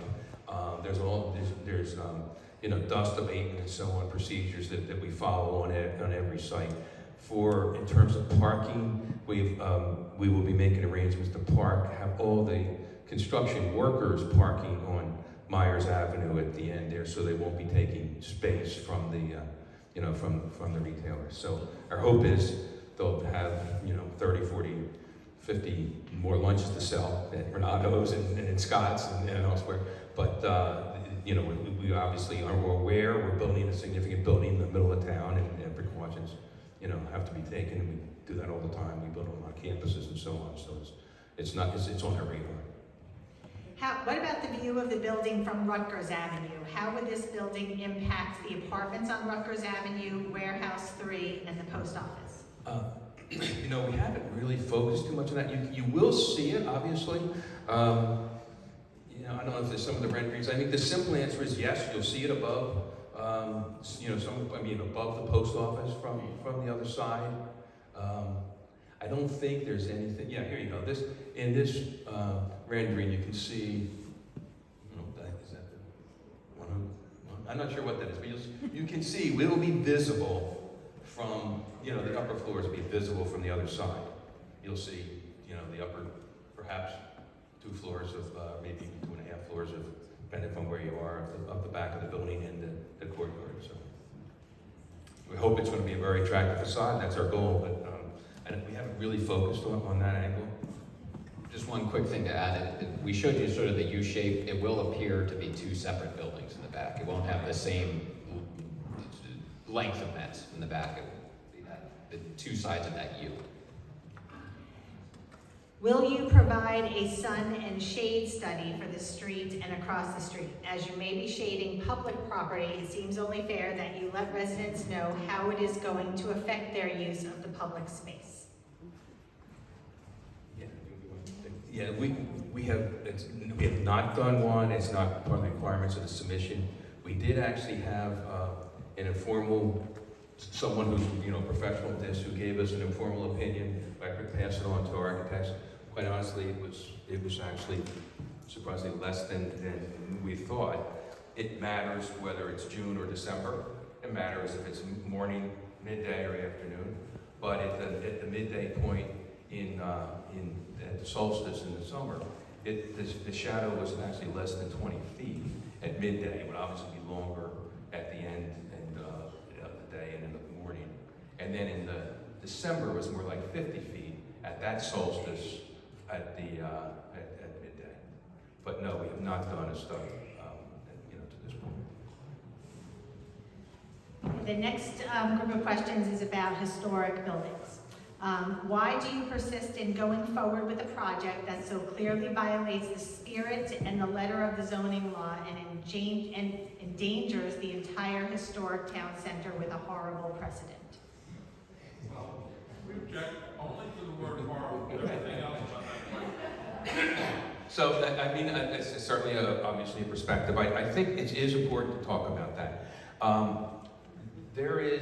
There's been a lot of talk about this historic resources list that was created back in 2001, and it was essentially a survey, an inventory of all the buildings in town that were built before roughly the late 50s. It looked like the oldest building in that survey was somewhere prior to 1960. In the town center, essentially every building except the apartment building adjacent to us, because that was built in the 60s, is actually on that list. So it is an inventory. It is, I'm not going to express my opinion. You can all have what you will of your opinions, but even the properties along Dartmouth are on that list as protected buildings. They were not protected properties on that list of inventory. For those of you that were around, the building where the co-op is now, and the building that was the old co-op where Lincoln Way is now, are on that list. And they were, of course, demolished without any controversy. So it is clearly a matter of really taste on what's important to preserve and what's not. In terms of the ordinance is very clear in that you need to either, if the building can't be repaired or it's structurally unsound, then you can get conditional use for it. And we're not here to tell you that either of these buildings, they're not in great repair, but they're not structurally unsound. Or if they're not that, you have to demonstrate that the removal of the building will not substantially negatively impact the character of the town center.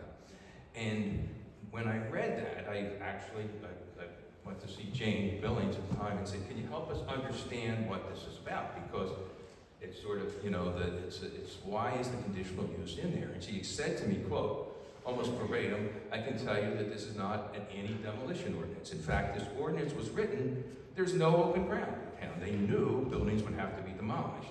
It was written so that people couldn't come in and demolish the Shire or Michael's. That's almost word for word our conversation.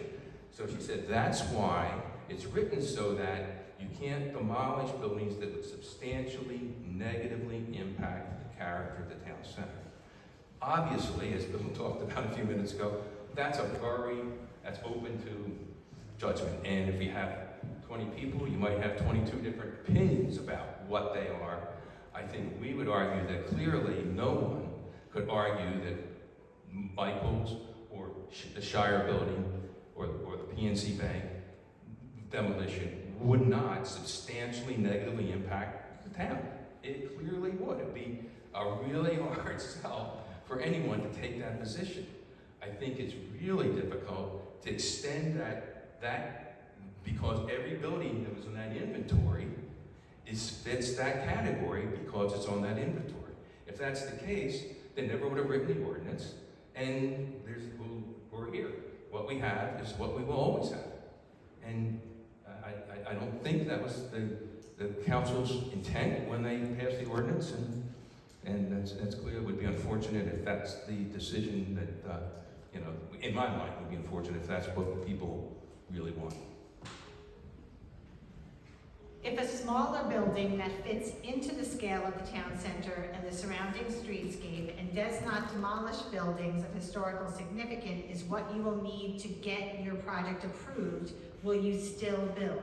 If not, will you wait until you can find a compatible location? Other than financial gain or concerns, is there any other reason why you aren't making the building smaller, not just in height, but in width and depth? Sure, so the answer to the first question is we're not certain. Obviously, any redevelopment needs to make a degree of economic sense. We understand, we've heard concerns about the building scale. I think what we would reiterate is, and at the time that we started contemplating this, is everything that we've read in the zoning ordinance. And there are a lot of numbers in that zoning ordinance. We are complying with or exceeding all of those numbers. We acknowledge that there's a lot of subjective language in there as well, and we're certain that was intentional. But with respect to why we've come up with this scale building, we started with the ordinance that was in place for the parcel that we're intended to put the building on. There is also demand for the building of this size. I mean, we have more than 40 households in Swarthmore who want units, and we only can provide 36. If we cut it in half and could only provide 18, we would disappoint a lot of people. Now, there are people who think the building's larger than it should be or could be, but there are offsetting considerations such as demand for the space. When you put your renderings on the website, could you also provide a rendering that shows the building from further away on Dartmouth Avenue rather than just from the parking lot? Such a view would give a better sense of scale in the streetscape. Yeah, we appreciate the feedback, and we'll go to our design team and ask them that question. I've read this question twice. I'm trying to understand. It's a Zoom submission. Will the shade study cover all day long on the flat roofed properties on the other three sides of the building? I'm not sure. I think that's what a shade study will do, but I'm not sure. I think it actually studies where the sun moves through the sky during the day at different times of the year, and the shadow the building will then therefore cast. I assume that would include the shadow on the apartment next door and the warehouse 3, if that's the question. Yeah, I would suggest, since this was a Zoom submission, whoever submitted this, maybe submit this on the email, so that And way we you can have try more and answer. information that would inform the shade and sun study. Thanks, Kim. Good. Have you done a study about the night pollution, or the light pollution at night with 35 new condos? No, I mean, it's, the lights, any exterior lights, there's very careful, the code's very clear about, they need to be downlit and so on, just to avoid, night light. It will be the same lights that, you get when you pass the Strathaven, for example, the interior lights in apartments. But that would be the only lights that come out of the building that will, be visible. I'm down to the final few, so hang in there. We're here. We're here all night. How will this project help the middle class in Swarthmore who cannot afford the condos? Well, I think we touched on it earlier, but it will be the largest addition to supply of housing units in the borough in 30, Probably since the Strathaven. yeah, 30 plus years. We recognize that the price point for a new product such as this located where this is at maybe at a different point than what's contemplated by that question asker. But it is an addition to housing supply in a market that we know is incredibly in demand, which is driving prices higher every day. And as a follow-up to that, are you doing anything to provide affordable housing for the current residential tenants in the Celia building?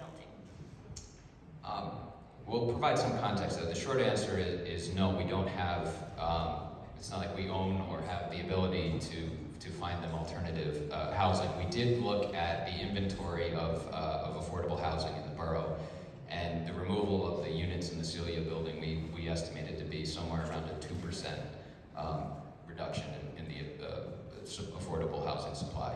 Again, you're replacing that with the largest addition, yes, different type of housing, but addition of housing supply to the borough in decades. Inexpensive.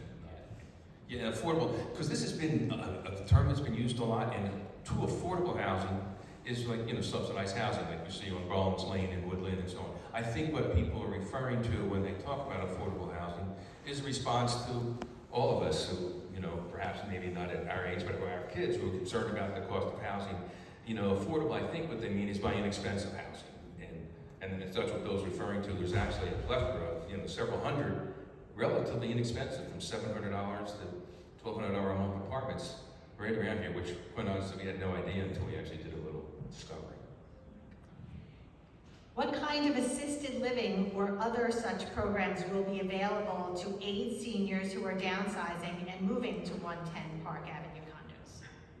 I think the simple answer is the only assisted living type arrangement is this, a friend's life care at home, or some of you may know, my dad was in it, but people who are looking for an assisted living won't really be looking at 110 Park unless you have a supplemental plan where you get that at home. It's not a CCRC or a life care community. It's really housing. It's not even age restricted. It's been age restricted by the market. That people, there's only a certain age level that want to live with the old guys here, and it's not really an assisted living facility of any kind. And just before I turn it back over to the guys over here, if I didn't read your exact question, what Christine and I were doing, we're compiling questions that were similar in nature. But we are keeping all the questions to share with them, so that as they build their frequently asked questions on the website, they'll be able to make sure they address anything specific that may have not been in your question and not in others. So I want to thank you all, just on my behalf and Christy's behalf, for making our job easy and doing this in a way that everyone really respected their fellow community members and neighbors in this process. Kim, yeah. Oh wait, sorry, I lied.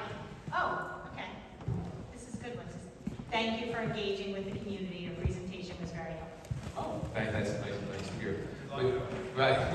And honestly, we've been trying, really. We do, and we really do appreciate those of you who've hung in here. It really has been our goal to do this a lot sooner and a lot better, and but we are here, we live in the community, we're not going anywhere, we're happy to answer your questions at any point. And Kim, thank you, and Christy, so much for your help, and JP for your AV help, and Rosemary, this wonderful space. Isn't it a great addition to the town? So thank you all so much.